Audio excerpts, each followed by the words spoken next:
The Immaculate Virgin, preserved free from all stain of original sin, was taken up body and soul into heavenly glory and exalted by the Lord as Queen over all things. The Catechism's teaching on the Assumption of Mary ahead of tomorrow's Solemnity.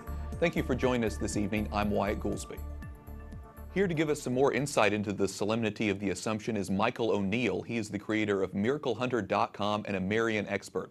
Michael, the Assumption is a tradition that dates all the way back to early Christianity, but it wasn't made an official dogma in the Catholic Church until 1950. That's 1950. Why did it take so long? Well, you're absolutely right. This is actually a very recent development in the history of our church, but the tradition goes all the way back to the 3rd and 4th century. There's some apocryphal writings and later some writings of saints who talk about the Assumption of Mary. So this is a very long-standing tradition that was just sort of cemented by Pope Pius XII in 1950. So can you clarify why the Church holds to this belief if there's no clear biblical reference?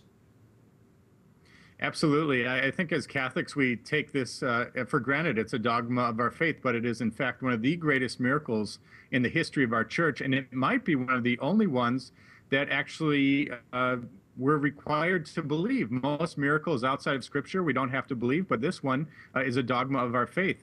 But to get back to your question, it's outside of Scripture, and we still believe it because of the teachings regarding Mary being free from original sin. So we talk about her being free from the chains of death, and so as a result, it makes sense that she was assumed into heaven. And so how do you go about addressing, for example, our Protestant brothers and sisters who ask you for the argument to try to kind of convince them and explain to them about the Assumption?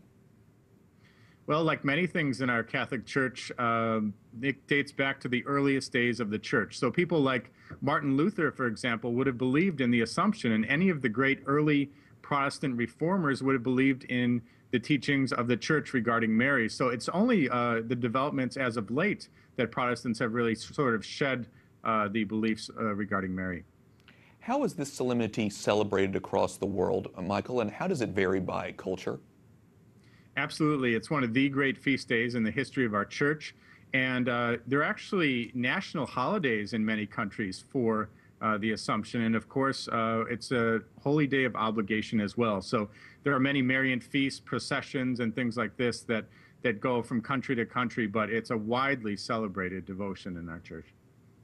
Well, and certainly, like you know, here in the United States, unfortunately, we don't have the opportunity to celebrate with all of those big feasts like they do in other parts of the world. So it's great to be able to hear a little bit more about that and certainly get your insight. Michael O'Neill with MiracleHunter.com. Thanks so much for joining us.